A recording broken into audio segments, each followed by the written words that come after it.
bem gótica da literatura, né? Que ela acontece assim, digamos, no mesmo período de tempo, né, do realismo, do naturalismo, né, gente? Então tem aquele contexto histórico que a gente já vem estudando, né, que vem que o realismo, né, é o pensar com a razão, é o pensar com o real, né, enquanto que o naturalismo a gente vai entender a sociedade, né, também tem o parnasianismo, que a gente já vem trabalhando, que é vamos entender a estrutura, deixar tudo bonito, deixar tudo estético, né, para que a gente possa conversar, para que a gente possa falar, né, que isso que importa, né.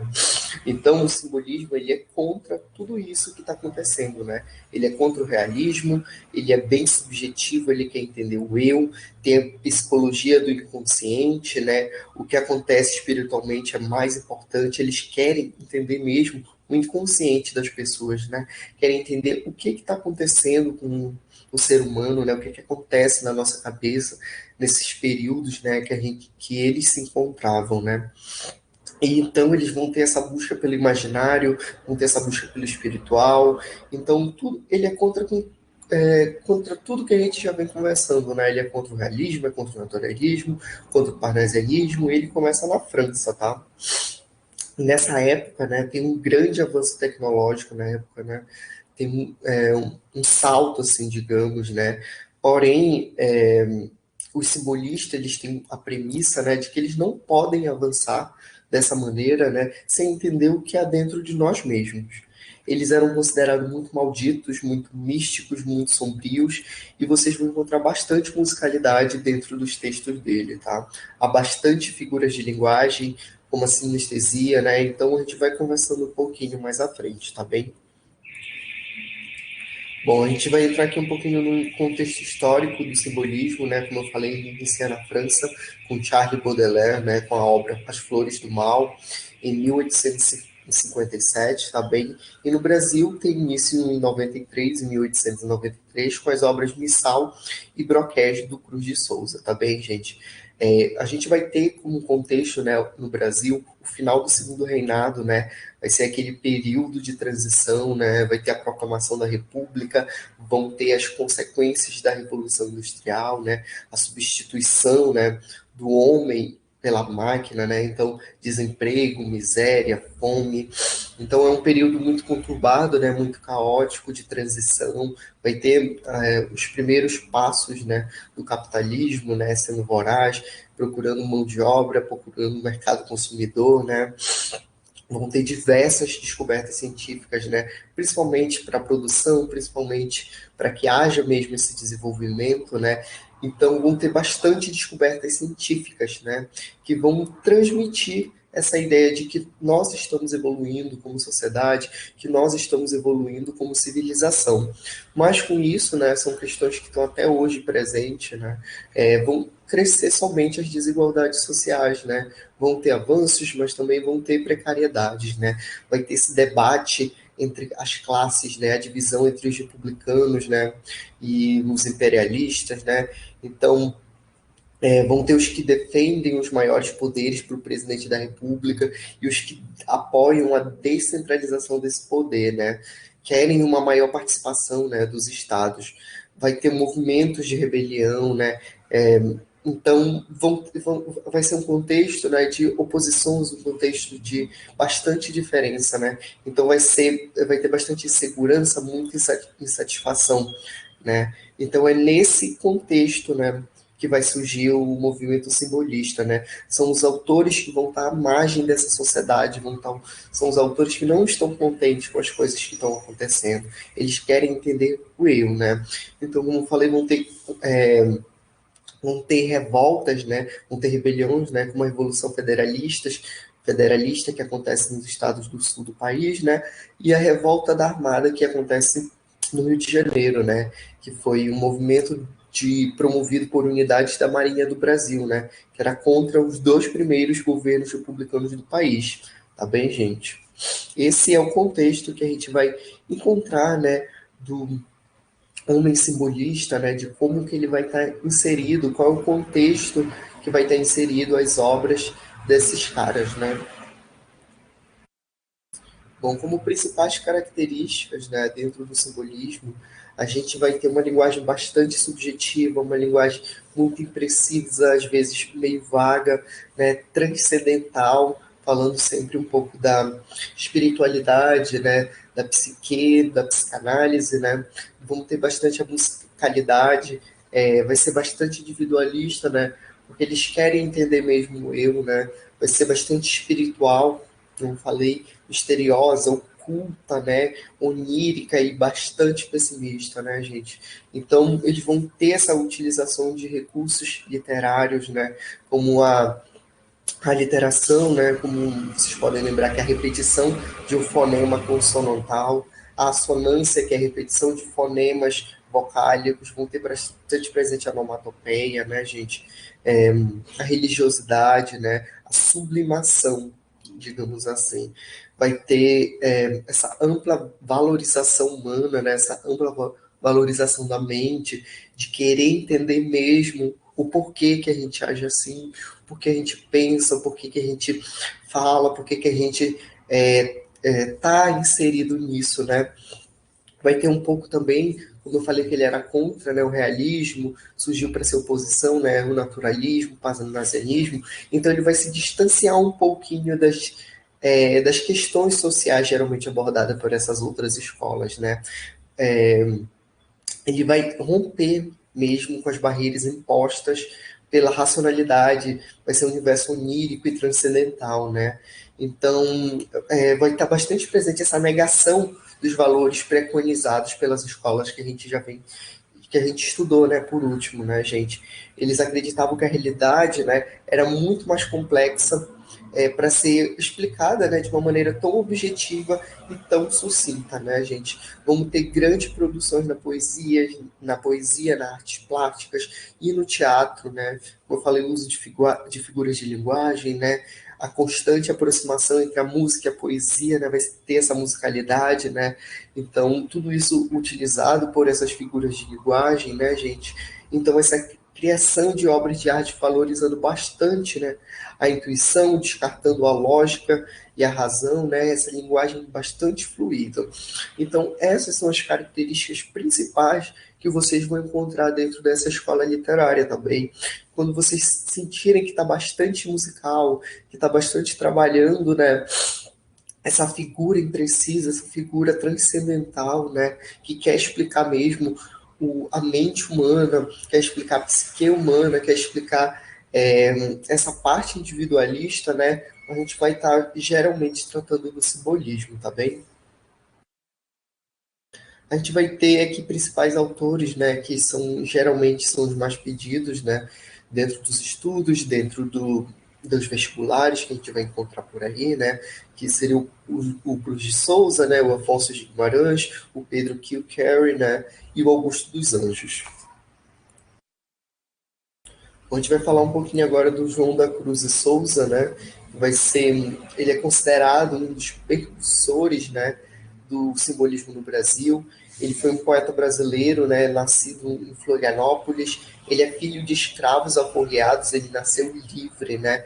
E começou a aprender desde pequeno as primeiras palavras, as primeiras letras, e ele já começou a ter um interesse bastante grande desde pequeno, né? Porque aos 7 anos ele já começa a escrever, né, os primeiros versos, já começa a escrever, né, os seus primeiros trabalhos, podemos dizer assim, né, e ele é considerado o marco inicial, né, do simbolismo no Brasil, com a obra Missal de 1893, tá bem?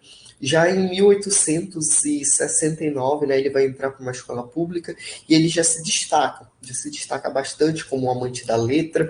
Em 1877 ele se dedica ao magistério, começa a publicar os versos dele em desculpa, gente, em jornais da província, e ele é conhecido dentro dessa escola como poeta negro. Por quê?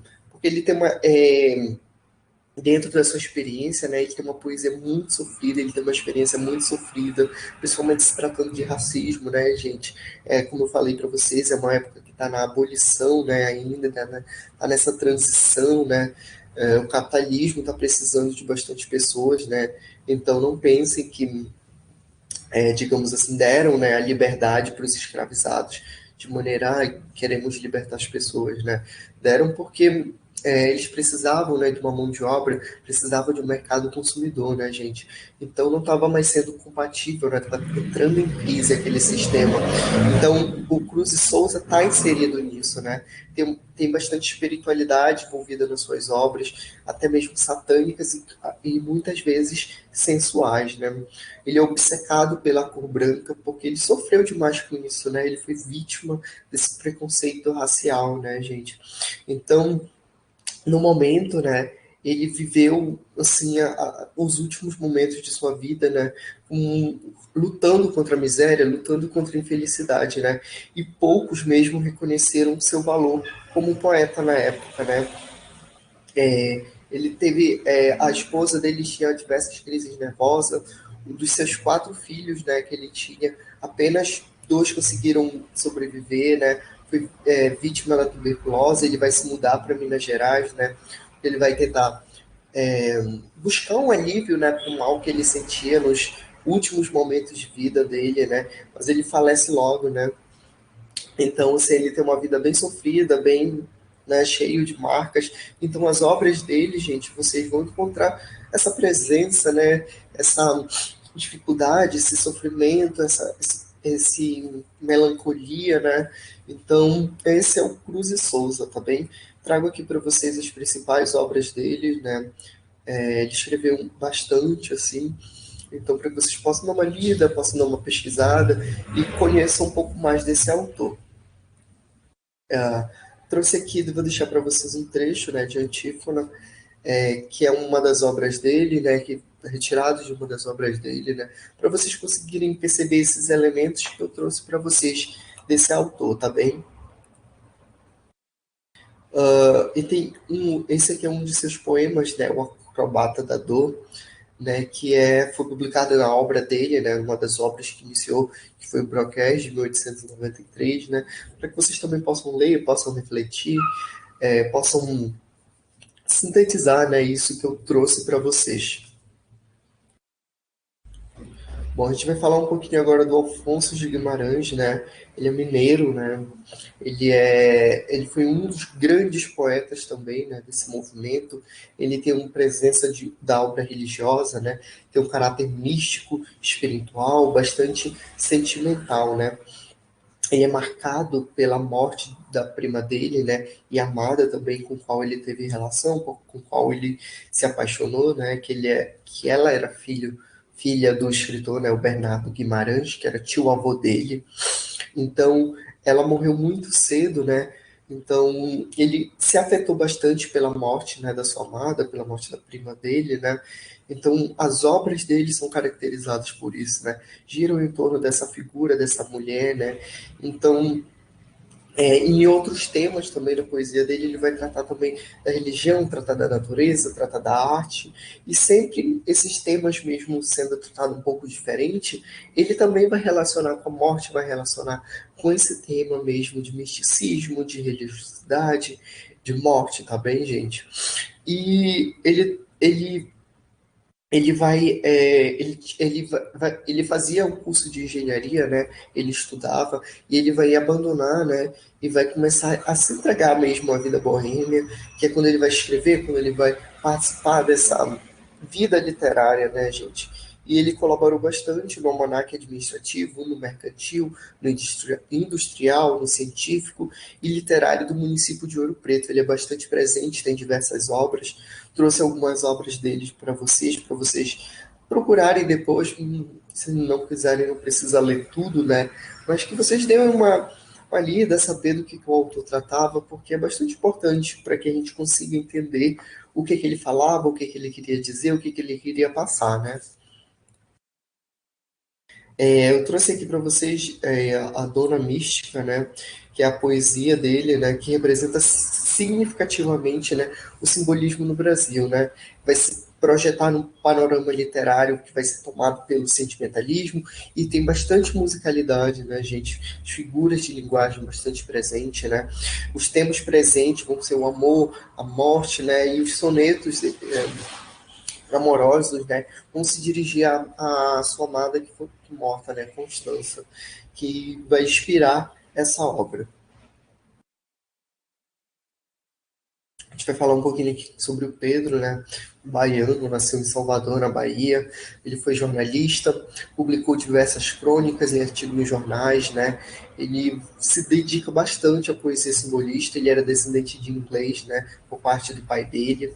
É, ele não deixou assim, ó, nenhuma obra, né, de fato editada, mas deixou diversos poemas, diversos trabalhos, né, diversas prosas, traduções e artigos em jornais, como o Jornal da Manhã, né, Jornal de Notícias, à Tarde, Gazeta do Povo, Diário da Manhã e o Jornal Moderno, né. Ele é considerado um dos grandes poetas do simbolismo, né. Ele foi descoberto recentemente pela crítica, né, assim, que conseguiram de fato tratar sobre ele, né, conseguiram estudar e trazer ele em leituras, né, em trabalhos assim, obrigatórios, né. Ele tem uma poesia bastante diversa, ele explora diversos temas, né, ligados, né, como a escola literária, né, ligados com a religiosidade, com o misticismo, com os sonhos e com o amor. A gente vai falar um pouquinho agora do Augusto dos Anjos, né? Ele também foi um dos grandes poetas brasileiros simbolistas, né? E eu deixei ele por último porque ele tem diversas características pré-modernas, né? Que a gente vai estudar um pouquinho lá na frente, né? Ele, durante muito tempo, ele foi ignorado, assim, pela crítica, que vai julgar o vocabulário dele bastante mórbido e muito vulgar, né? A obra poética dele está resumida basicamente em um único livro, Eu, né, que foi publicado em 1912, né, e depois ele foi reeditado, né, com outro nome, com Eu e Outros Poemas. Ele nasceu na Paraíba, é um paraibano, né, e ele choca, né, a sociedade, choca a crítica pela agressividade do vocabulário que ele tem, pela agressividade, pela obsessão pela morte que ele possui. Ele integra a sua linguagem em termos considerados antipoéticos, né, gente? Como o Podridão da Carne, as obras que ele possui, né?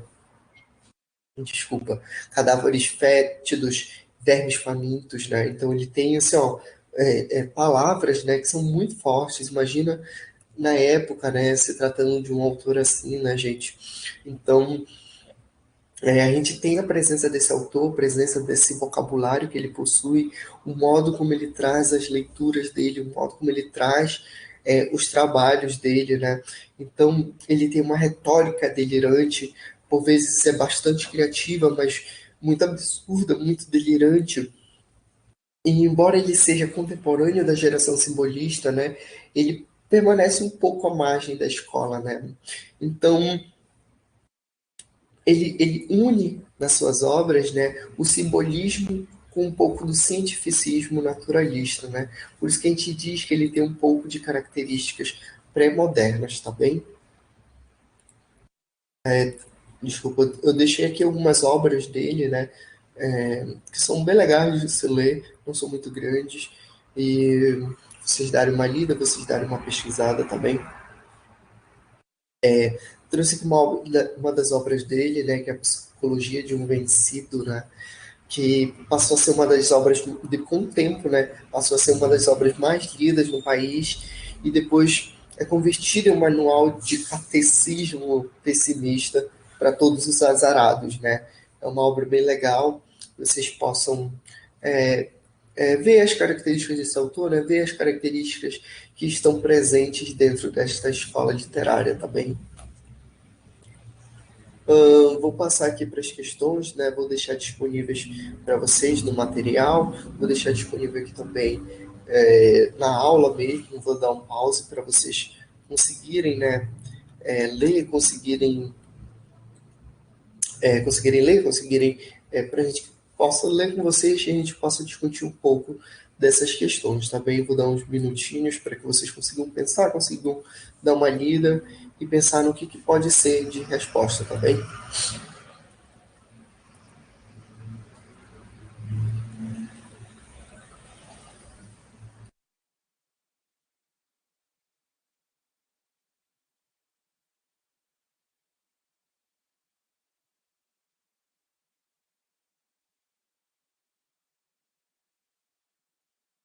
Deu um minutinho, né, para vocês darem um pause, para vocês conseguirem ver tudo isso, né? Então a gente vai ler junto aqui. Sobre o simbolismo, é incorreto afirmar que, né? Na letra A. Na França, o poeta francês Arthur Rimbaud é considerado o precursor do simbolismo por ter publicado As Flores do Mal. Será essa? Tipo, eu comentei com vocês, né, que logo no começo, né, o simbolismo surgiu na França, né, e o autor considerado precursor desse movimento, né, na França, foi o Charles Baudelaire, né, com as obras As Flores do Mal em 1857, né, mas a gente vai ler as outras, né, porque eu trouxe essa questão principalmente para mostrar algumas características, né, que estão presentes no simbolismo. A letra B, né, vai falar sobre a abundância de metáforas e figuras sonoras, né, para falar sobre a musicalidade, né, vai falar também para dar esse efeito musical mesmo, né, fluido dentro das obras, né. A letra C vai tratar, né, das obras buscam sugerir os objetos como símbolos, né, como ao usar a cruz para falar de sentimento. Exatamente, né, gente? Vão ter diversos símbolos, vão ter diversas tipologias, né, que vão tratar desse sofrimento, desse misticismo, dessa espiritualidade. A letra D vai falar das três temáticas mais comuns dentro do simbolismo, né, que vão ser o sonho, o mistério e a morte, está correto também. E no Brasil, três grandes poetas vão se destacar, né, dentro desse movimento. Como a gente conversou, né, Augusto dos Anjos, o Cruz e Souza e o Afonso de Guimarães, tá bem? Uh, essa questão aqui, tirei do Enem de 2010, né?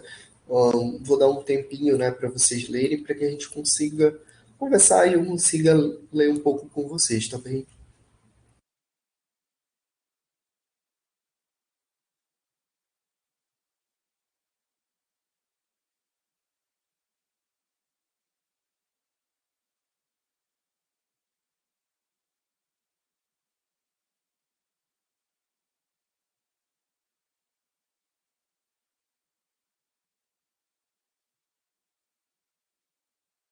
Acho que já deu um minutinho, né, para vocês conseguirem ler, para vocês conseguirem fazer, né?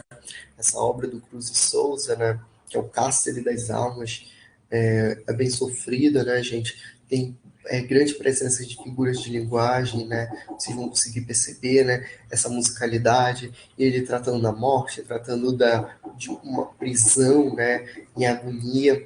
Então, vocês vão conseguir perceber esses elementos nessa obra, né, gente? Eu vou ler as alternativas aqui com vocês, tá bem? Ó, letra A. Os elementos formais e temáticos relacionados com o contexto cultural do simbolismo encontrados no poema Cárcere das Almas de Cruz e Souza são: letra A. A opção pela abordagem em uma linguagem simples e direta de temas filosóficos. A gente encontra, a gente encontra isso dentro da poesia, né, dentro do poema Cárcere das Almas do Cruz e Souza. Então a gente tem que analisar os elementos desse autor, né, gente? A gente tem que analisar o que ele fala, o que ele tem como premissa, né? Como a gente veio discutindo sobre ele, né, gente? Então a gente não tem uma linguagem muito direta, né? Ela é bem subjetiva, ela é carregada de emoção, carregada de significado, né? A gente, letra B. A prevalência do lirismo amoroso e intimista em relação à temática nacionalista, a gente não encontra muito isso dentro desse poema, né, gente? Não vai ter esse elemento muito nacionalista, né? Não é tanto que o simbolismo se opunha a isso, né? Se opunha ao romantismo, né? Se opunha ao realismo, se opunha a essas características, né? Então não vão ser encontradas, né? Letra C. O refinamento estético da forma poética e o tratamento metafísico de temas universais. Sim, né, gente? O estilo poético demonstra refinamento, uma vez que esse soneto dele é uma forma de prestígio, né, gente? Então, além do sofrimento dos seres humanos, é um tema universal, de forma bastante abstrata e metafísica, que você vai encontrar dentro desse poema, né, gente? Então, essas são as características que a gente vai encontrar desse autor, que a gente vai encontrar principalmente dentro desse poema que eu trouxe para vocês. Letra D. A evidente preocupação do eu lírico com a realidade social expressa em imagens. Não, né, gente? O simbolismo se opunha a essa realidade, né? Em letra E, a liberdade formal da estrutura poética que dispensa a rima, totalmente errado, né? O simbolismo preconiza as figuras de linguagem, preconiza a sonoridade, preconiza a musicalidade dentro das suas obras, dentro dos seus trabalhos, tá bem, gente? Hum, Vou encerrando aqui com vocês, tá bem? Agradeço muito a quem permaneceu, a quem está acompanhando, principalmente nesse período, né, gente? Que não é fácil estudar, não é fácil acompanhar. Agradeço muito, mas muito obrigado. Deixo meu canal de comunicação aqui para vocês. E é isso, tá bem? Tchau, tchau.